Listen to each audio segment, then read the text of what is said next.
there's a separation between effort and result. It's not like because you've put in a lot of effort that the result is going to be there and vice versa. Happy Monday, as always. I'm super excited to have you here, and I'm super excited to have Lorna here. How are you feeling today, Lorna? I'm good, thank you. Start of a new week, so yeah, raring to go. Yeah. Oh my God. And yesterday I had a first outing in cross country. So the season has officially started, is what I would say. The sun is here. The eventing season is here. So yeah, what is there not to be happy about, I would say. Good. If this is the first episode that you're listening to, then make sure you hit the follow button so you don't miss out on any of our future episodes. And talking about competition season, Lorna, what are we going to talk about today? So today we're going to start digging into what actually happens in the build-up or the run-up to your first competition of the season. Obviously, as everybody knows, we are event riders, so we're gearing up for the start of our season, but sometimes it can just be you're getting ready for the outdoor season, if you're a show jumper or dressage or whatever it looks like. So I think something that comes up is, we've schooled all winter, your horses are feeling great, you're feeling really confident at home, and then people start talking about the start of the season. And I think this brings about in all the riders we work with, they start to feel sick, they start to feel a bit tense, they're over alert, they're reactive. What's happening? So that is what we're going to talk about today. What is going on and what is happening? Yeah. What do you think? Yeah, no, 100%. And to add in there also, like, how do you then prepare mentally? Like, what is a helpful way to prepare when you're going into your first event? Is there some mindset shifts that needs to happen in order to make sure that you're enjoying your first event as much as you possibly can and getting the most out of it? Awesome. Yeah, I think it's obviously different with everyone, but like you say, it's for eventers, but equally also for show jumpers, because a lot of the time we've now, at least over in Europe, we've now had a few months of jumping inside, and we're going outside, and the horses get all excited going out to the outdoor season. So I think it's just as relevant for show jumpers starting their outdoor season as well. Right, Lorna. So what actually goes on in your mind when you're in the build up towards your first event? I think it's a great question, because I always say to people, is it the fences or is it the environment? Like, what actually changes here? If we've schooled all winter, and you've trained outside your comfort zone, what changes? How much of it is actually about being watched by other people? Is it your expectations because it's the first one back? Does the word season actually carry a pressure in itself?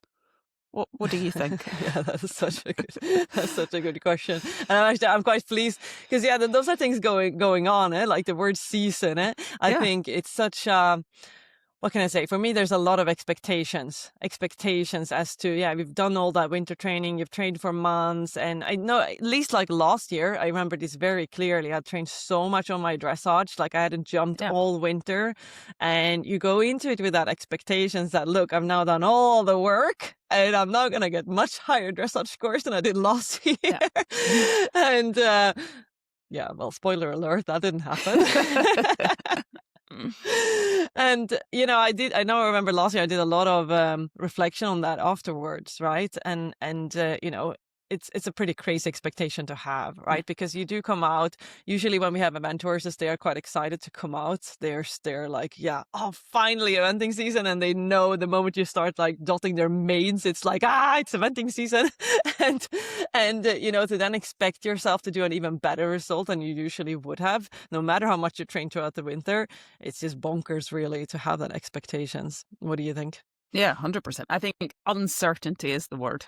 It's exactly what you say. You can train all winter, and if I'm obviously in the UK, and you cannot train in grass really here in the winter because it's so wet and we've had a really wet spell.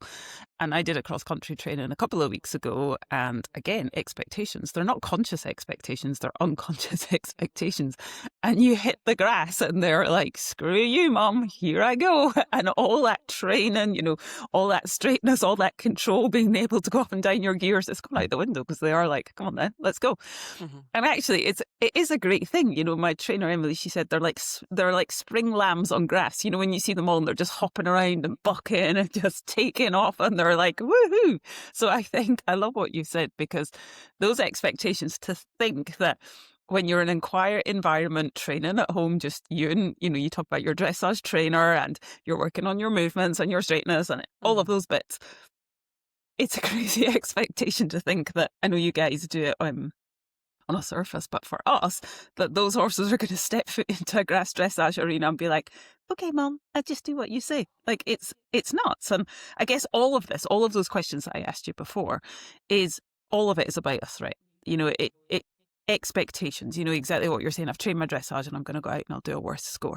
I have jump clear rounds throughout the winter and I can turn and I can be straight and I can do all those things. Well, that's a threat if I can't do that. People are going to start watching me. Well, there's another threat. You know, judgment from other people, there's another threat. Like, all of it is about how our brains see this. So instead of being able to see it as a challenge like we normally would, all of a sudden that part of our brain is like, whoa, this is uncertain and here is a massive threat. Yeah, and I think just a feeling of having to prove yourself, like, or Yeah. not having to prove yourself, but I guess there is a, like you said, underlying expectation of that you want to prove to yourself that all that work that you've put in over the winter, that it wasn't for nothing. Let's say that you've actually made that step up result, right? So to yourself, to your trainer, maybe to your Yeah. parents, to other people that are like, you know, sponsoring your journey, you kind of want to prove that, yeah, you know, all the work, I've done all the work, and here's the proof of it, which is bonkers, right? And you know, at the end of the day, we always say, like, there's a separation between effort and result. It's not Mm. like because you've put in a lot of effort that the result is going to be there, and vice versa. It's not like you can also have put in zero effort and still get the result. Like, it's no direct correlation. Yeah, there is obviously some dependency on each other. There is some correlation there, but it's not a direct relationship. It's not an exact dependence. So it's not because you put in so many hours of dressage lessons that the dressage result is going to be, you know, percentage wise that much better. You know, it just doesn't work like that. And I think even more so, the more that you expect it to be better, the more tension that you create. Going back to this competition I was talking about last year, I remember I'd had a really good feeling in the dressage leading up to this very first event. My horse had been really loose and so on. And I just entered the warm up of the dressage, and he all of a sudden became like a block of concrete in the right rein. Yeah, did that happen like by coincidence? No, it happened because I was so, like, had set the expectations so high and put so much pressure on myself to prove, quote unquote, prove that I had done the work. And therefore I tensed up, which is why he tensed up. So yeah, and that then leads to you even having a worse result because you've tensed yourself up so much, not because your effort hasn't gained results, just because you're tensing yourself up so much. And I think 100% agree with that. And I think where there's expectations, there's always consequences. So, as in, if you set those expectations, I've trained really hard all winter, which is great, but you've trained to improve. You've not trained to be perfect. I think that's probably quite a good distinction. But if you set those expectations, you know, I've trained all winter, like I want to get that sub 30 dressage like everybody does, and you go in and, like you say, we're going to be a bit nervous for the first time, you know, out on competition this season. And then it doesn't work out, you know, like you say, or they start spooking because it's a bit windy. It's early in the season. The flowers are blowing over. Their mates neighing over there that they can hear, or whatever that looks like. It's nuts to have that expectation to think your horse is going to fully go into that arena and just concentrate, you know. The consequence of that is, oh, well, what's the point? Like, what's the point? I hear all the time, what's the point in training all winter when I go to competition? I can't even do it. Like, I can't even do it. But for me, the missing piece here is mindset. Okay, so you've trained for hours and hours and hours. You've trained whatever you're doing, say your half pass or your changes or whatever. Okay, and you feel like you've got it, like that excitement. Like, I feel like I've got it. I feel like I can do it. You set the expectation. Doesn't work out in the test because we're tense, they're a bit tense, whatever that looks like. So then we start pulling ourselves apart. And the consequences were shit. What's the point? I've trained all winter. What's the point? I'm going to go out here and it's not even going to work out. Whereas actually, from a training perspective or a mindset perspective, why? So if you're going to put all these hours into your training, why don't we put all these hours into our mindset as well? And also changing the reframe. Like, what is the intention of this? You know, when I go into this dressage test, what is the plan? Like, how am I going to ride it? What is I love a what if plan. If X happens, we're going to do Y, because it will. They're horses. They're unpredictable. Sometimes our mind's a little bit unpredictable as well, no matter how much you work on yourself. So actually, what's the intention? The what if plan when you get in there and it goes to shit, and it will go to shit, because if we're stretching and pushing ourselves, there is no other way to learn and to grow. And then how do we execute that plan in times when essentially it does fall apart a little bit? Yeah, 100%, 100%. And I always like to see everything as a test. And Yeah. okay, this is easier said than done, right? Because we know that, I mean, even for me last year, those expectation they had somehow Of creeped in. course. I didn't even realize that was there, right? I realized afterwards. So, as just, it's easier said than done. I know that. But always see if you can approach it as a test. A test of like, okay, I've done this training now throughout the winter with this training schedule with this trainer, and now I'm going to test how that's playing out in reality. And a test is just purely that, a test to learn from. A test cannot, like a test that has to be right is by definition a bad test. A test really is just to gain information. So the competition in that sense, it cannot be good or bad because it's just a test, and a test can't be good or bad. A test can just yield information. You will just get facts out of it.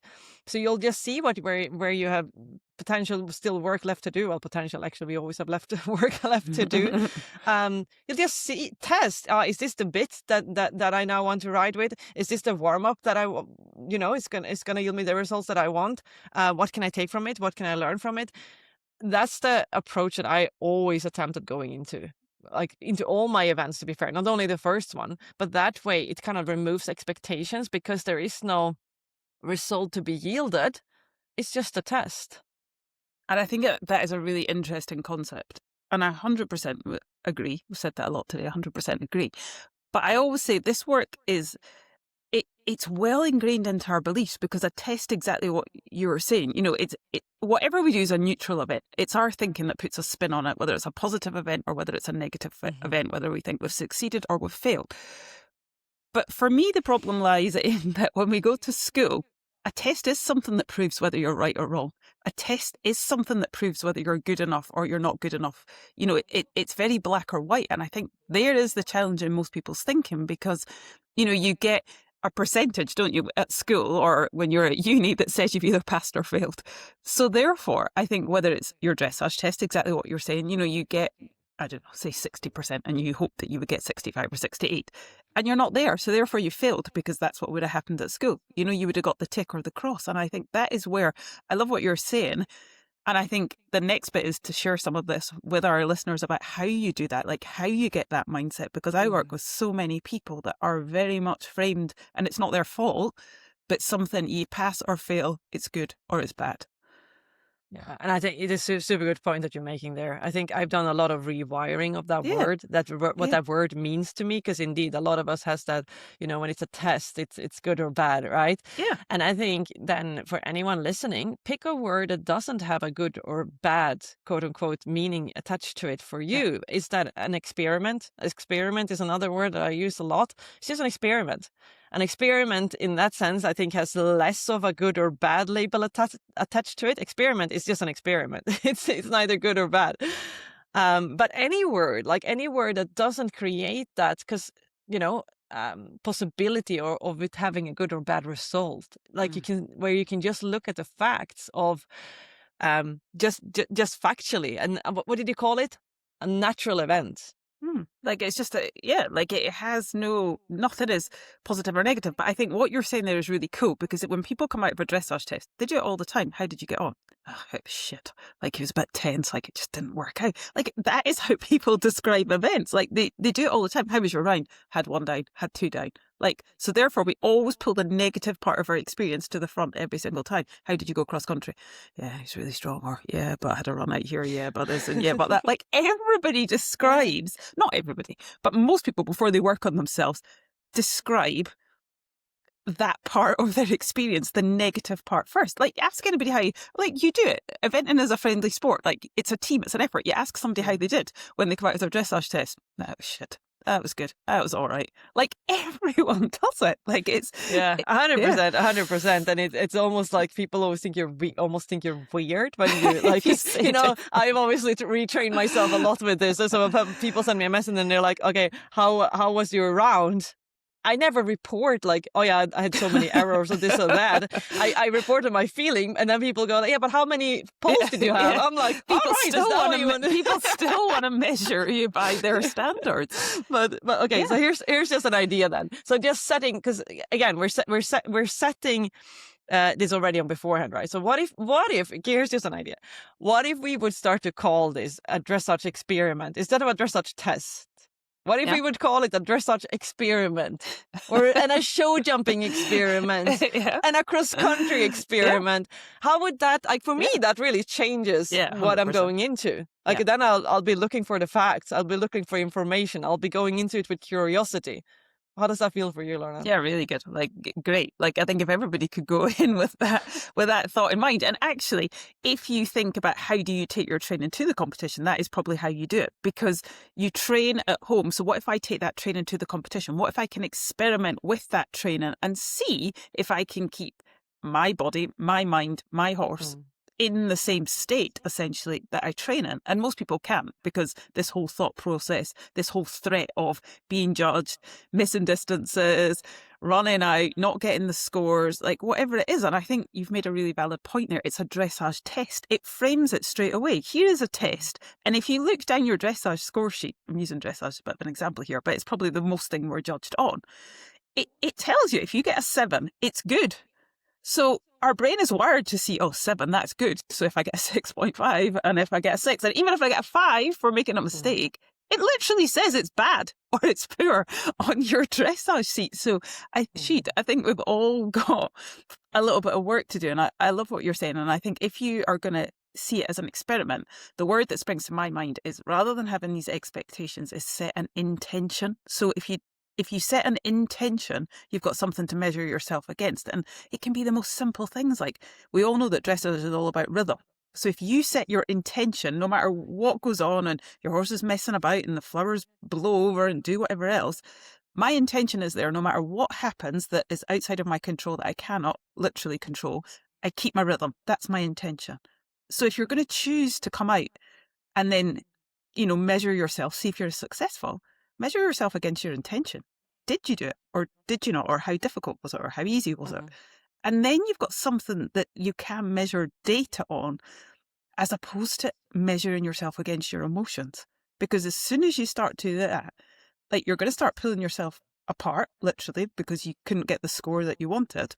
The consequence of that is, well, I'm shit, so I might as well give up. Whereas if you measure against data, like you mentioned earlier, or information, then actually we've got stuff to improve on, and it excites you to actually keep getting better and keep learning and keep growing, as opposed to want to give up after your first event.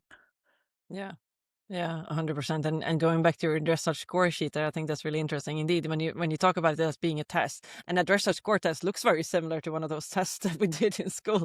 Like, okay, you got a 7 for that exercise, you got an 8 for that one, you got a 4 for that one. So if you look at it as being a test, the scores become very important, because that's what's important in a test, right? But if you view it as an experiment, I think you will be more interested in looking at the comments, because from an experiment, you want to just gain as much information as you possibly can.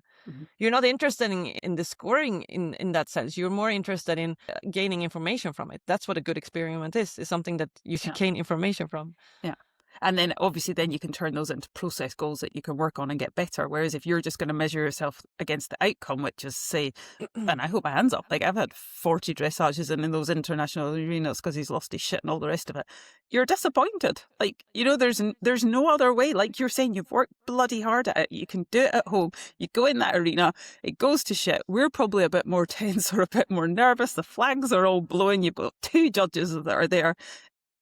Yeah, like, if you want to measure yourself against that. But Emily, again, my trainer, is always like, we're not here for the dressage. So I think even if it really does go to shit, forget it. Like, especially in an event, and you've got 2 more opportunities. You can either get in your head, and that will ruin the rest of your competition for sure, because you're going to go down the shitty rider route, or you park it.